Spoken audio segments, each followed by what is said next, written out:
جب نبی پاک صلی اللہ علیہ وسلم تشریف لائے تو اعلان نبوت کے 15 برس گزر رہے ہیں.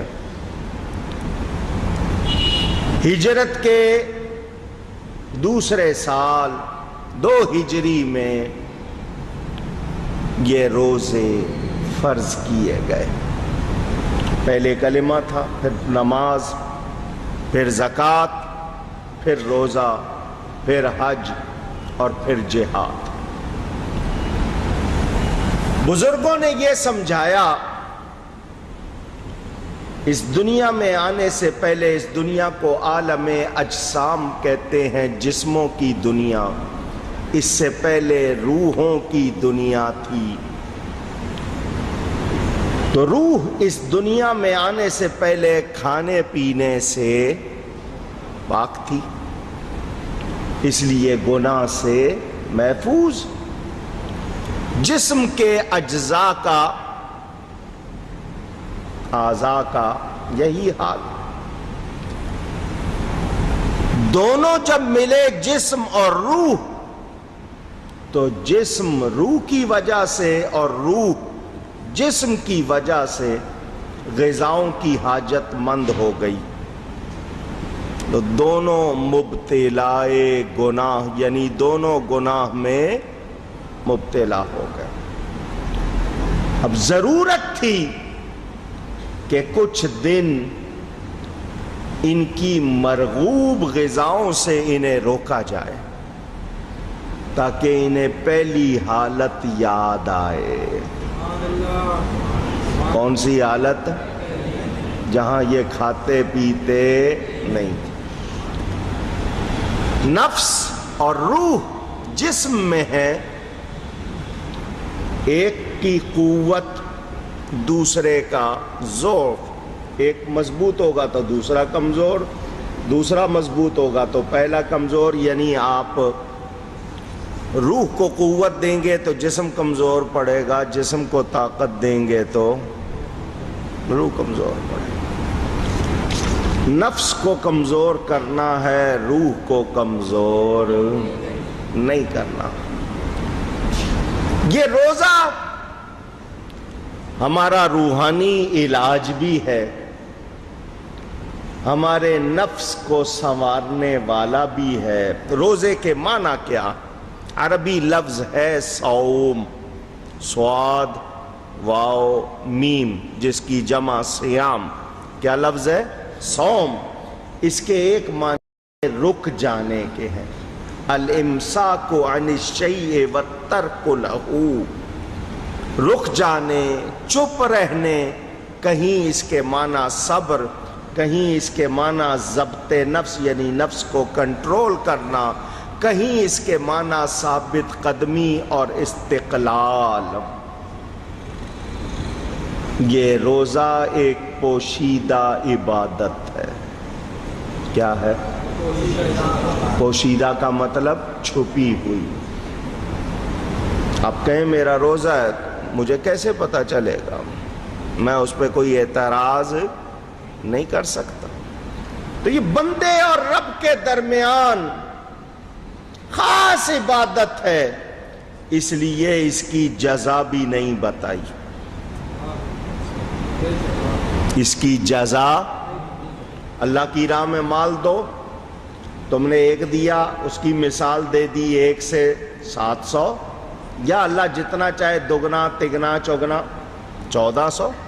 بعض نیکیاں 1 کرو گے 10 گنا ملے گا، یہ 1 کرو گے 70 گنا ملے گا. روزے کے بارے میں بتایا اونچی نہیں. روزے کے بارے میں ذکر نہیں کیا. کیا فرمایا؟ الصوم لی وانا اجزی بہ، روزہ میرے لیے ہے، اس کی جزا میں دوں گا. روزہ میرے لیے، اس کی جزا اونچی میں دوں گا. کتنی دوں؟ کوئی روکنے ٹوکنے والا، کوئی پوچھنے والا. اب اس کو قراءت میں پیش کے ساتھ ذرا بدل کے پڑھیں. الصوم لی وانا اجزا بہ، اب مانا یہ ہوگا روزہ میرے لیے ہے اور اس کی جزا میں خود ہوں۔ یعنی رب فرماتا ہے روزہ رکھو تو تمہیں میں مل جاؤں گا۔ کتنا اچھا عمل ہے۔ سب عبادات میں کچھ نہ کچھ کرنا ہے، اس میں چھوڑنا ہے۔ وہاں سب میں کچھ نہ کچھ کرتے ہیں، اس میں کھانا پینا، جو چیزیں جن سے کہا گیا وہ چھوڑتے ہیں۔ ذرا بات سننا، بڑی پیاری بات۔ قیامت میں وہ لوگ جنہوں نے قرض لیا ہوا تھا اور ادا نہیں کیا، چلے گئے دنیا سے، وہ جن سے آپ نے قرض لیا تھا وہ قرض مانگیں گے، قرض خواہ، اور میرے پیسے لیے تھے دنیا میں واپس کرو۔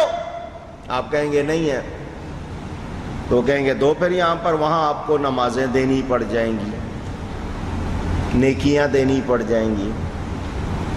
دوسرے اہل حقوق جس کا حق ہوگا دنیا میں نہیں دیا، وہاں اگر آپ کے پاس وہ چیز نہیں ہوگی، لازمی بات ہے پیسے کہاں ہوں گے، تو آپ اس کے بدلے میں عبادات دیں گے۔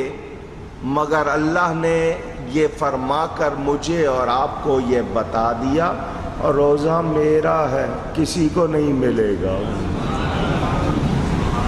روزہ ہمارا ہے، یہ کسی کو نہیں ملے گا۔ نہیں، سب عبادتوں کی جزا جنت ہے، روزے کی جزا خالق جنت ہے۔ اللہ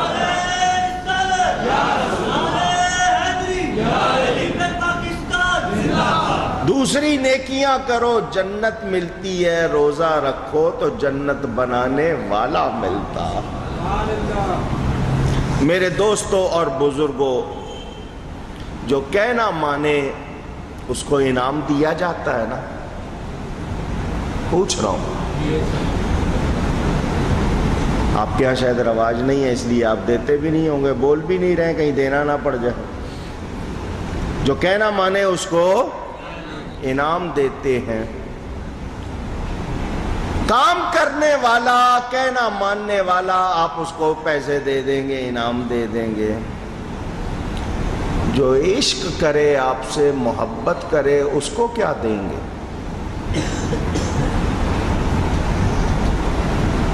کہنا ماننے والے کو انعام، جو آپ سے عشق کرے، محبت کرے، اس کو کیا دیں گے؟ نہیں سمجھ آ رہی بات؟ عاشق کا صلہ لقائے حبیب ہوتا ہے، باقی سب کو مال ملتا ہے، اس کو یار ملتا ہے۔ وہ جس سے محبت کرتا ہے وہ اس کو مل جاتا ہے۔ تو یہ روزہ رکھنے والے اللہ کے پیارے ہیں، ان کو خدا مل جاتا ہے۔ اچھا، باقی نماز پڑھی آپ نے جتنی دیر پڑھ لی، زکوٰۃ دی، سال میں ایک مرتبہ دے دی، حج کیا 5 دن وہاں کا حج ہو گیا۔ یہ روزہ عجیب عبادت ہے، روزے کی حالت میں بندہ ہر لمحے عبادت کر رہا ہے، ہر لمحے عبادت۔ دیکھو نا، آپ نے وضو کیا، غسل کیا تو جسم کی میل گندگی دور ہو گئی، مسجد میں آنے کے قابل ہو جاتے ہیں۔ جب آپ وضو کر لیں مسجد میں آنے کے قابل، جب آپ روزہ رکھ لیں تو رب کے ہاں جانے کے لائق ہو جاتے ہیں، کیونکہ اندر آپ کا اجلا ہو جاتا ہے، پھر آپ بارگاہ الہی کے لائق بن جاتے ہیں۔